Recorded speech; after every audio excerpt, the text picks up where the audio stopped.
bagak ko. Hello, Jonas. Apol, Apol tabangi ko. Isip ko. Sorry. Bye.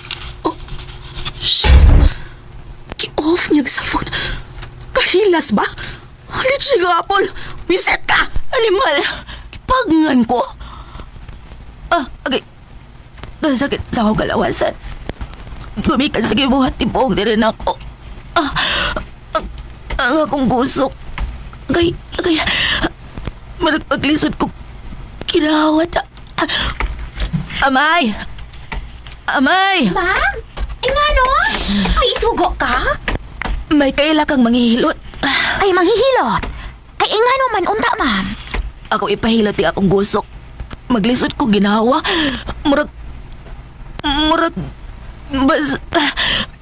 Maglisod ko pag ginawa lagi. Ay, manghihilot, ha? Ay, kadiyot sa? Ay, huna-hunaon pa na ako. Dali oy, kinsama na Ay, hala, husto? Si Fernando. Kinsama ng Fernando. Ay, sino Fernando, God? Tagasuran. Maayo to siyang muhilot. Kuta ka, bi, pare Akong suhulan. Ay, pila may isuhol ni mo, ma? 100. Ay, kabarat rapod, ma'am. Ay, dali na mo anhi, oy. Magabalhabal, good na. Kuha nga nas paliti sa habal-habal, ma'am, oy. Ay, pila man di ay. Ay, padakli lang po. Para madasi og anhi ba? Okay. Sige. Kuta ka. Himuon ako usak libo. Ay,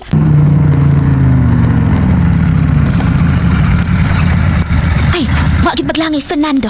Ni ana siya. Abay! Ay, Noy! Noy! Magpahilot si ma'am. Kinsa man? Si Ma'am Jonah. Asa man siya? Ay, sunod na ako. Okay. Ay, naara siya ay.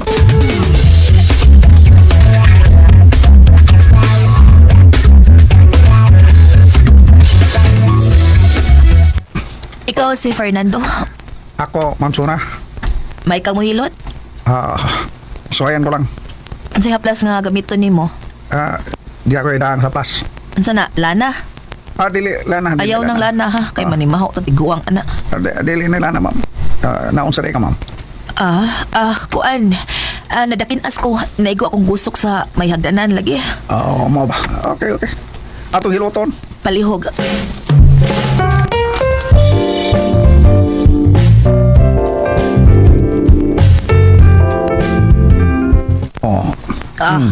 Hinaya lang. Hinaya lang. Okay. Takay ka may. Okay. Agay. Agay. Manog lagi na ni mo, ma'am. Yan iborot imong abel. Medyo nahiwi imong ilong. Unsa? Naapil nagkabunog sa diyang narakinas ka. Unsa?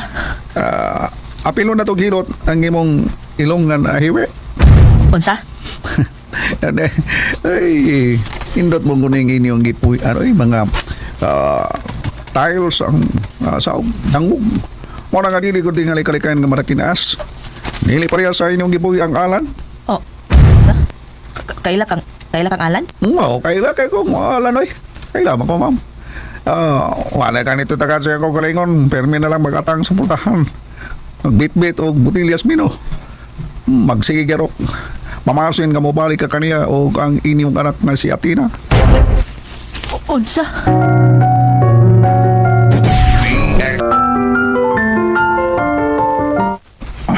Gusto na. Undang na.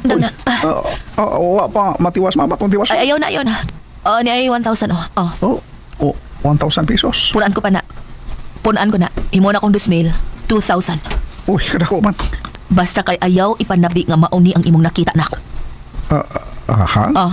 2,000. Okay. Kaso ma'am kay ang naitabo ni mo yan ang nadakin sa magkakasagdanan. Ha?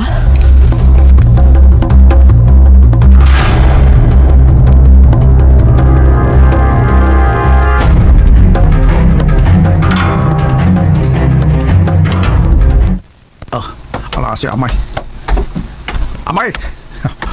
Amay, salamat kayo ha. Kung hindi ba tungod gani mo, dili ko makakwartarong oras ha. Ay, ayaw ka balaka. Basta na mapahilot, sultihan ka na ako. Anak, gani mo ni Fernando. Tadi ako, kung nga ta. 2,000 man naghatag ni mapsuna na ko. Imo ni 1,000. Ay, oy, ayaw na lang, oy. Ay, kung ano, imo, tungata, imo niya, 1,000. Nga, suti ko, ano, nabuno mapakain na si mapsuna. Ha? Nganong bunog ka na si mapsuna. Ayaw panabi, ha? Nga naman, Ikulatan na siya katipon kasi sa Serbong. taan pa ako.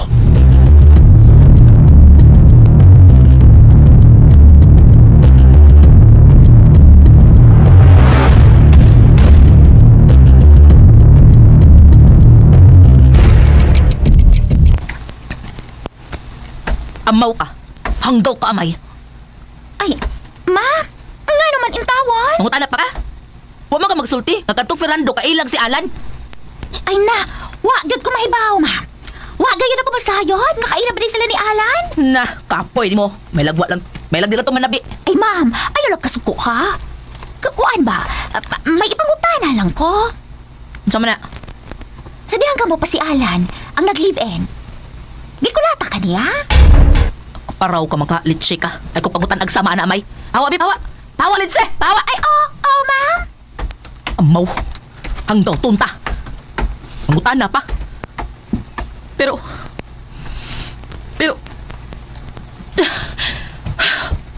Nibisan ko si... Wa makahimo si Alan diri nako. Pero karon... Okay, ang akong kilit. Okay.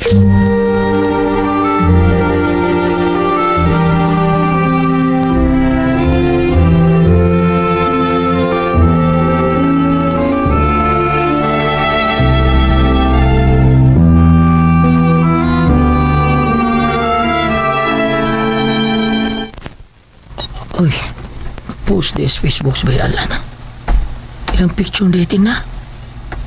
Mas gamay pa mas dating na taon na niyo. Iyang gikugos. Ug ang iyang caption. Basahon ako. Asa naman karon kainday. Asa man ka karon. Ay, kaluoy biyata ako sa manangita siya anak. Bita. Bunog! Oh, oy! Fernando! Milagro, di iba taon ka na suroy pa direct. Oo.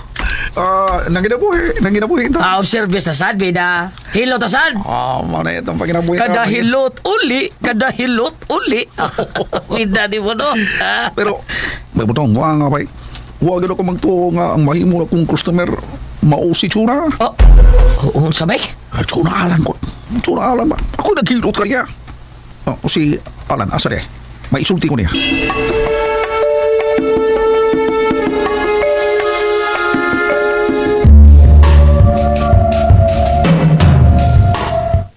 Oh, may Fernando, may kay niya ka. Ilutong to orang naong mo kay murag hindi na kasi alan nga akong dailanoy. Dispirado ka naman kayo. Mahilot pa Ingon lang nga niya ang buhay, may Fernando. Ay, bye, bitaw. Si Fernando doon na isulti ni mo kalabot ito na. Ang tsuna. May Fernando, nga no, sabi, nakita mo tsuna. Ako na kahilot ka niya.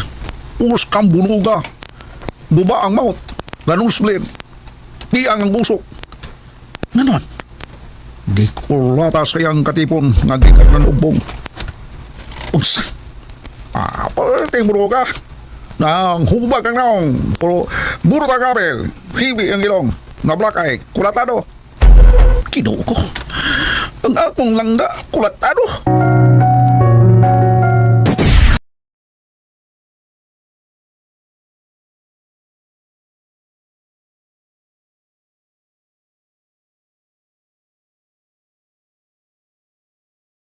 And ayan guys, handungan na nyo ang part 33 sa Idol ko si Tatay. Nagabi ang tag-upload guys. Kay gabiin ako kakaabot guys ikan sa trabaho na. Duty na lang po guys. Kaya kung ako nakuha kong sweldo sa guys sa ano.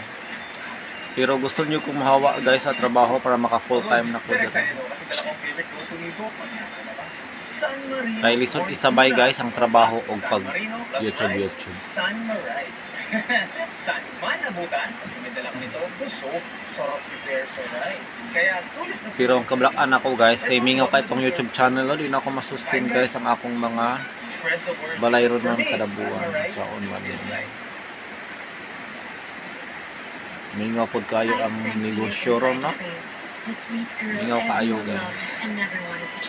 Sa magpakiulan-ulan. Now I'm reshaping who I am. And for every version of me that emerges, Anyway, nakoy kitanaw guys nga and pushes me forward. nakoy kitanaw guys from KMGS kay nindot siya guys pero may kadlukan gamay no? Naghimo siya glana guys ni kulok kini sa simbahan. Usa ni siya ka fit healer. Parang lalo siya na pumahal sa atin. Nabiyayaan pa sila ng anak. Hinahalagaan ko ng pag-iisang padre di pamilya. Kasi dati ma'am, parang binata. Kumbaga, nung nasa natin ito, priority ko ngayon, pamilya ko. Ang bisa ng Lana de Guerra, ilan ang suko sa kalagitnaan ng shoot ng aming team. Habang ini-interview kasi si Edison, ang aming segment producer. Itong ilisan guys kay medyo hadlok siya. Di ko na panon.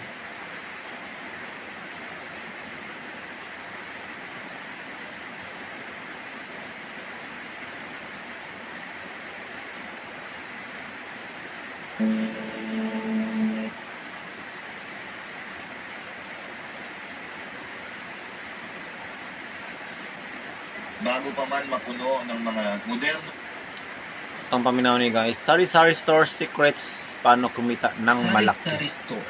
Kung iniisip mong maliit lang ang kita sa Sari-Sari Store, Kung tanawon ko sa mga techniques guys kaya kung Sari-Sari tindahan Store. mingaw yung kaayo. Kung iniisip mong maliit lang ang kita sa Sari-Sari Store, diyan ka nagkakamali dahil pwede itong maging susi ng pagyaman mo.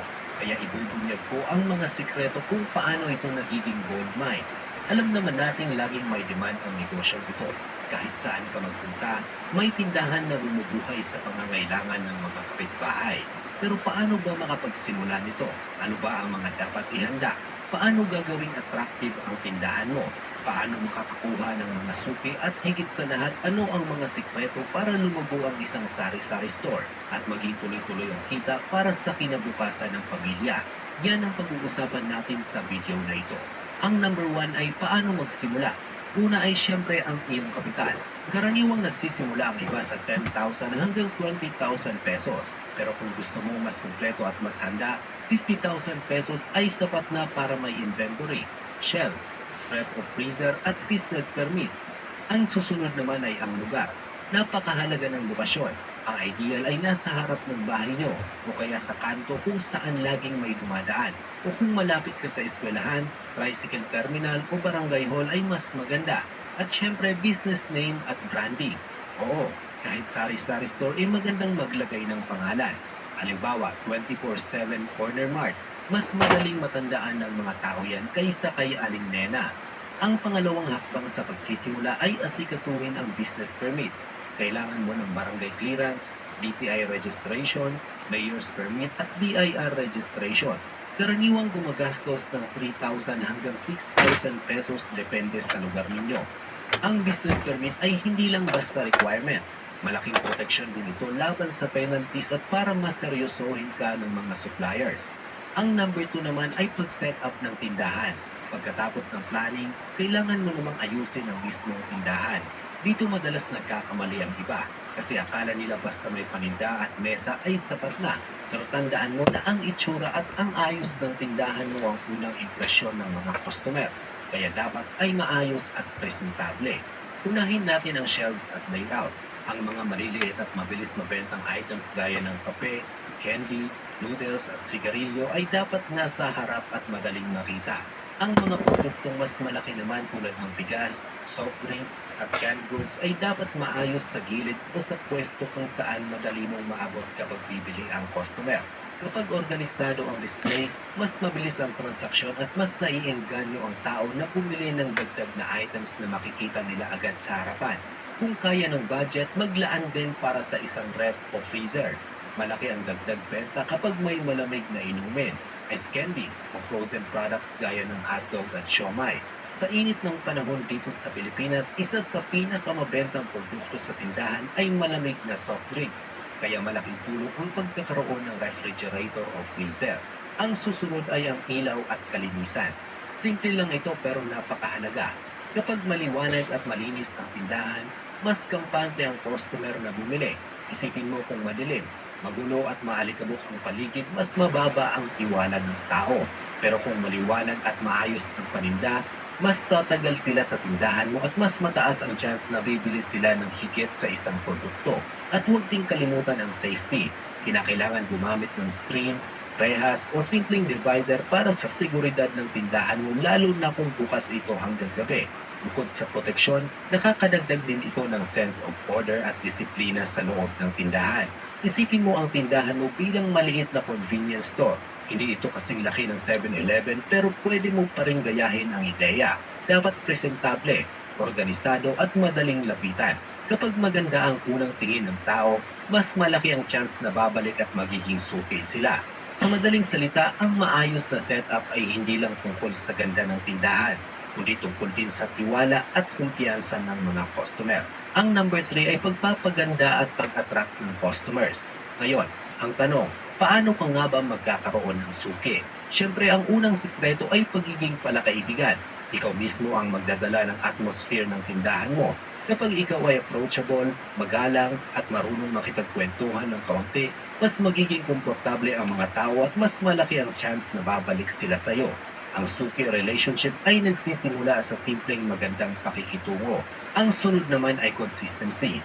Dapat malinaw sa mga tao kung anong oras ka nagbubukas at nagsasara. Kung alam ng kapitbahay na kahit gabi ay bukas ka pa rin, mas malaki ang tsansa na sa tindahan mo sila pupunta kaysa sa iba.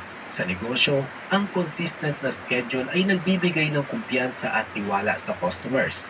Napakahalaga rin na laging may stock ang mga fast-moving products. Kapag palaging available ang bigas, noodles, soft drinks at iba pang pangunahing bilihin, makakasigurado kang babalik ng mga tao. Kasi nakaka-turn off sa customer ang sagot na wala na po, ubos na po. Kung lagi kang kumpleto, mas mabilis kang magiging suki store ng lahat sa paligid. Kasama rin dito ang maliit na credit system o yung utang. Normal sa Pilipinas ang magpalista, lalo na sa mga kapitbahay, pero dapat kontrolado ito. Limitahan lamang sa mga taong kakilala mo at may tiwala ka.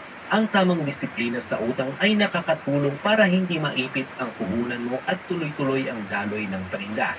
Isa pa sa mga simple pero epektibong paraan ay ang mga promotions. Halimbawa, mag-offer ka ng kung bibili ng 5 sachet, may libreng isa. Maliit na bagay ito pero nakaka-attract ng customers at nakaka-encourage ng bulk buying. At kung gusto mong mas level up, pwede kang gumamit ng maliit na loyalty system. Halimbawa, kada 100 pirasong binili ng customer, may libreng candy o discount sa susunod. Hindi mo kailangan gumastos ng malaki para rito. Ang simpleng gesture na nagbibigay halaga sa suki ay malaking tulong para mas maging loyal sila at mas piliin ang tindahan mo kaysa sa iba. Ang number 4 ay Ayan, nadunggan na po guys no, ang mga paagi para mas makita ang pagpaninda. Ang nagtataka kung Imagine, bakit parang may maliit suki lang card. ang tubo. Pero ang totoo, kapag tama ang strategy mo, pwede talaga itong maging steady at lumalaking May good pala impact. guys no, nga magpautang para magbalik-balik ang customer. Karaniwang tubo sa sari-sari store ay nasa